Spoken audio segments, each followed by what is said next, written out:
जय हिंद बच्चों। आज हम सूरदास का जो तीसरा पद है, हमारे हरि हारिल की लकड़ी, यह पढ़ेंगे। आप जानते हैं सूरदास भक्ति परंपरा के कवि हैं और इन्होंने ज्ञान मार्ग और प्रेम मार्ग दोनों ही अपना रखे हैं। ज्ञान मार्ग उद्धव के माध्यम से, या जो कही कि उद्धव के द्वारा, और प्रेम मार्ग गोपियों के द्वारा।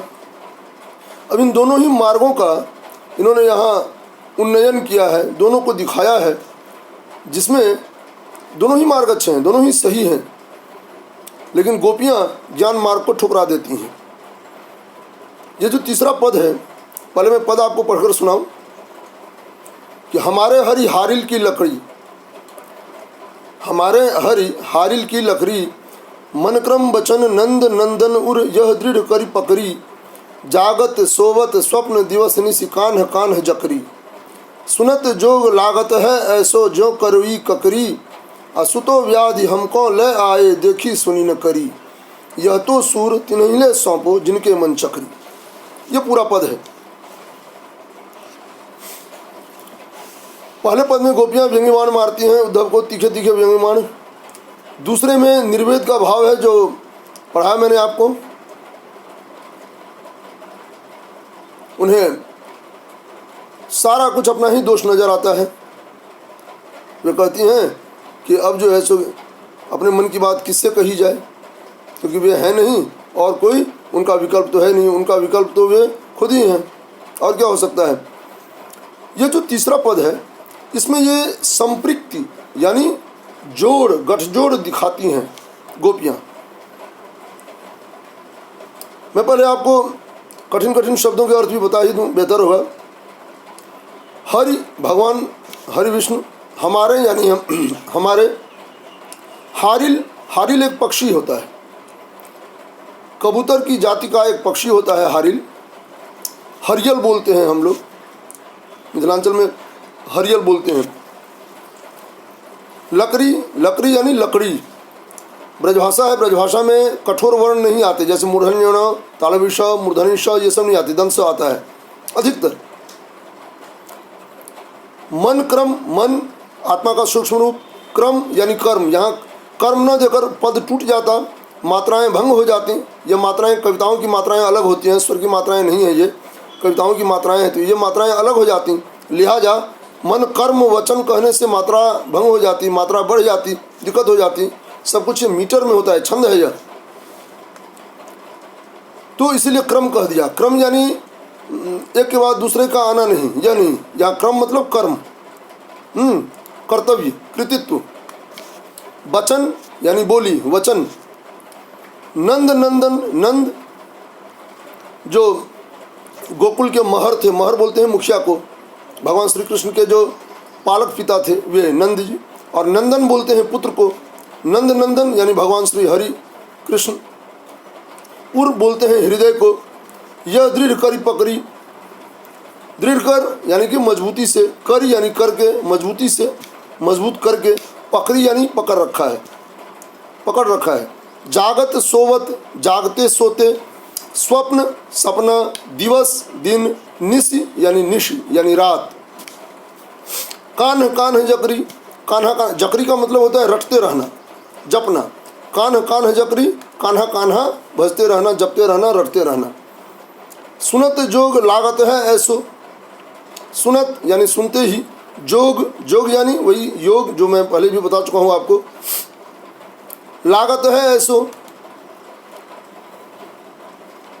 लागत है लगता है, ऐसो यानी ऐसा, ज्यों यानी जैसे, कड़वी यानी कड़वा, ककरी एक प्रकार का फल, यानी कड़वी कसैली ककरी, कड़वी कसैली ककरी। ककड़ी एक फल है जो खीरे की जाति का है, लेकिन वो लंबा होता है, वो फल जो है वो लंबा होता है। बतिया बोलते हैं, यहाँ पटनिया भाषा में बतिया बोलते हैं, उसे आप समझ गए होंगे। सु तो सु बोलते हैं वह को, तो व्याधि, व्याधि यानी रोग, हमको हमारे लिए ले आए, लेकर आए, देखी न देखा, सुनी न सुना, न यानी नहीं, करी और नहीं ऐसा कभी हुआ, करी यानी होना, नहीं कभी ऐसा हुआ। यह तो यानी यह तो, सूर, सूरदास कवि का नाम है, तिन्हें यानी उन्हें, उन्हें ही, ले यानी लेकर, सौंपो लौटा दो, जिनके यानी जिनके संबंध बोधक है,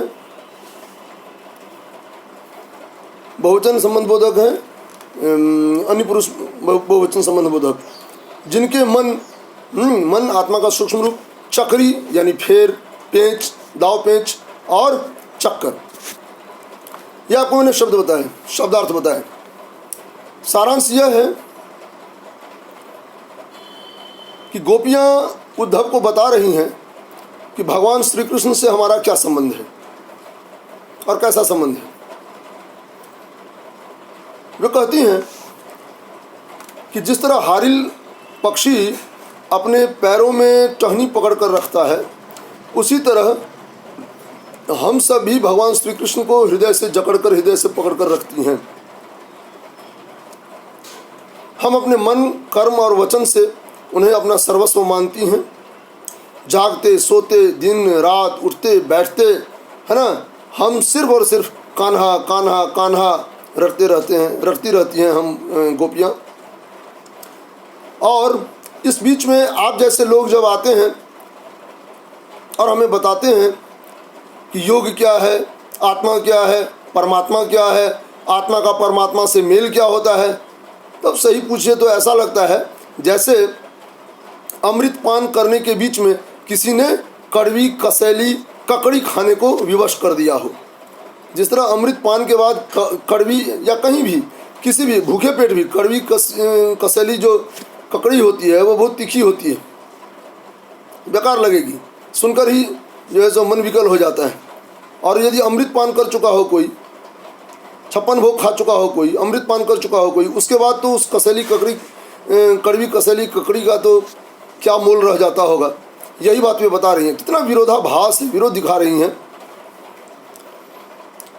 सुतो व्याधि हमको ले आए, यह तो एक ऐसा रोग है जो आप हमारे लिए लेकर आए हैं। वह ऐसा रोग जो लाए हैं, यह ऐसा रोग है, देखी सुनी न करी। इस रोग के बारे में तो न कभी सुना, न कभी देखा और न ही कभी भोगा, भगवान न करे भोगने की नौबत आए, लेकिन कभी देखा सुना भी नहीं इस रोग के बारे में। अजीब सा रोग लेकर ये जो बोलते हैं, उद्धव जो बोल रहे हैं कि आप भगवान को अपने चारों ओर देखिए, अपने हृदय में झांक कर देखिए, आप उनके दर्शन हो जाएंगे। अगल बगल जहाँ देखिए कण कण में भगवान बसता है, इसका विरोध कर रही हैं वे। ये तो सुनने में ना कड़वी कसैली ककड़ी की तरह लग रहा है। अमृत पान के बाद जिस तरह कड़वी और कसैली ककड़ी खाने को मजबूर कर दे कोई, उसी तरह आपका यह योग संदेश लग रहा है हमें। यह नहीं होना चाहिए था। यह तो सूर तिन्हीं ले सौंपो जिनके मन चक्री।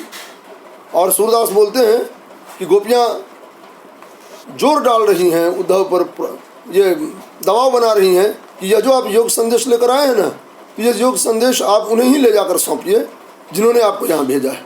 ये योग संदेश हमें नहीं चाहिए, इसकी ज़रूरत, इसकी आवश्यकता है, बल्कि इसकी अनिवार्यता उन्हें है जो आपको यहाँ भेजने में माहिर हैं, आपको यहाँ भेजकर हमें संतुष्ट करने का विफल प्रयास कर रहे हैं। यह इसका सारांश हुआ। लंबा पद है, सारांश हुआ। भाव यह है, वही बात देखिए, सबकी जड़ में प्रेम है। इससे पहले पद में भी, उससे पहले पद में भी और इसके बाद वाले पद में भी, हर जगह प्रेम है। इससे बढ़कर और कोई भाव नहीं होता, क्योंकि यह जहाँ होता, हर जगह कहीं भी जहाँ एक दूसरे से मिलने मिलाने की बात होती है, जहाँ परोपकारिता और सहोपकारिता की बात होती है, वहाँ प्रेम प्रथम रूप में ही प्रकट हो जाता है। वहाँ प्रेम आ ही जाता है। उसके रूप, उसके आयाम बदले हुए होते हैं, उसके चरित्र बदले हुए होते हैं, उसके किरदार बदले हुए होते हैं, उसके रंग बदले हुए होते हैं, उसके तेवर बदले हुए होते हैं, लेकिन रहता वह प्रेम ही है।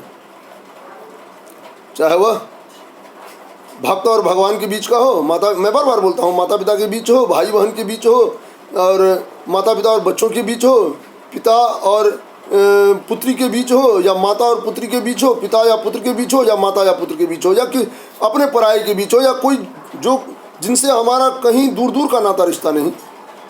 आध्यात्मिकता की बात छोड़ दें तो, वसुधैव कुटुंबकम की बात छोड़ दें तो, खून का रिश्ता जहाँ तक नहीं, जान पहचान का भी रिश्ता नहीं, एकदम अनजाने इलाके में है, वहाँ भी वे हमारी मदद को आ जाते हैं। यह उसी सूक्ष्म प्रेम का रूप है, उसी सूक्ष्म प्रेम का वह आयाम है जो हमें विवश कर देता है यह सोचने के लिए कि प्रेम ही सर्वोपरि होता है कहीं भी। तो प्रेम जब पनपता है तो वह बहुत ही दृढ़ बना देता है, बहुत पक्का बना देता है। वह जब पनपता है तो बहुत पक्का कर देता है मनुष्य को। इनके दिलों में भी प्रेम परवान पर चढ़ चुका है, गोपियों के दिलों में भी, और ये अपने उसी परिपक्व प्रेम का प्रदर्शन कर रही हैं। उद्धव को अपनी व्यावहारिक बातों से, जबकि जो उतनी पढ़ी लिखी नहीं है, उद्धव तो महान ज्ञानी पंडित थे, भगवान श्री कृष्ण के समकक्ष उन्हें माना जाता है। जो बाल सखा भगवान श्री कृष्ण के रहे हों, वे भला कमज़ोर कहाँ हो सकते हैं, वे भला दुर्बल कहाँ हो सकते हैं, सवाल ही पैदा नहीं होता। लेकिन इन प्रेम से भरी गोपियों के सामने उद्धव की बोलती बंद हो जाती है, उद्धव की बोली नहीं खुलती, उनकी जबान लड़खड़ा जाती है, उनकी जिह्वा अटक सी जाती है, उनके होश फाख्ता हो जाते हैं, वे नहीं बोल पाते कुछ। और यह देखकर गोपियों का बल और दूना हो जाता है, उनकी ताकत दोबाला हो जाती है। दोबाला उर्दू का लफ्ज़ है, आपके लिए कठिन है। दोबाला का मतलब होता है बहुत अधिक बढ़ जाना, उर्दू का लफ्ज़ है यह। ताकत दोबाला होना अर्थात ताकत का बहुत अधिक बढ़ जाना। ये दोबारा नहीं है, दोबाला यानी बहुत अधिक मात्रा में बढ़ जाना। एक नया शब्द सीखा आपने। बहरहाल प्रेम इन्हें बहुत परिपक्व बना चुका होता है और वह इतना दृढ़ कर देता है कि इतने महान पढ़े लिखे और ज्ञानी विद्वान उद्धव भी इनके सामने फीके पड़ जाते हैं। और तब गोपियाँ बताती हैं कि हमारा और श्री कृष्ण का रिश्ता क्या है, हमारा और श्री कृष्ण का नाता क्या है, हमारा और श्री कृष्ण का संबंध क्या है। वे बोलती हैं कि जैसे हारिल पक्षी अपने पंजों में एक लकड़ी दबाए हुए रखता है, उसी तरह हम हृदय में भगवान श्री कृष्ण को बसाए हुए रखती हैं। और उनके सामने यदि कोई और तर्क वितर्क लेकर खड़ा होता है उनके विरोध में या उनके विकल्प के रूप में, तो हमें वह सब कड़वी कसैली ककड़ी के खाने के समान लगता है, कड़वी कसैली ककड़ी खाने के समान। इसलिए यह न करें, यह एक रोग है, एक बीमारी है जिसके बारे में न हमने कभी सुना, न देखा, न जाना, न भोगा, कुछ नहीं। बस जिन्होंने आपको यह रोग लगाकर भेजा है उन्हें ही लौटा दीजिए, हमें नहीं चाहिए। प्रेम शाश्वत होता है, वह एकदम दृढ़ बना देता है और अपनी अभीष्ट की प्राप्ति के मार्ग में किसी किस्म की बाधा, किसी किस्म की विपदा या फिर किसी किस्म का जो कोई भी कंकर पत्थर रोड़ा कुछ भी हो, वो बर्दाश्त नहीं कर सकता। कुछ नहीं, बस उसे लक्ष्य की प्राप्ति चाहिए तो चाहिए, यह भाव है इसका।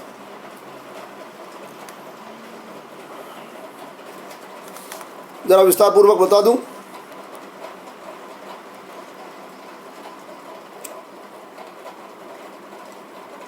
हमारे हरि हारिल की लकड़ी। हे उद्धव, हरि यानी भगवान श्री कृष्ण जो हैं सो हमारे लिए हारिल पक्षी की लकड़ी के समान है। अब सवाल 3 बार मैं बोल चुका हूँ, हारिल पक्षी की लकड़ी, हारिल पक्षी की लकड़ी। अब यहाँ समझाना मैं इसीलिए चुप था कि जब विस्तार पूर्वक बताऊँगा आपको समझा ही दूंगा उसी समय, 3 बार बोलने की क्या ज़रूरत है। हारिल पक्षी यानी कि हरियल पक्षी और हरियल कबूतर की जाति का एक पक्षी है, और लकड़ी का क्या संबंध है। देखिए, हर आदमी या हर प्राणी की एक कमजोरी होती है। हारिल जो पक्षी है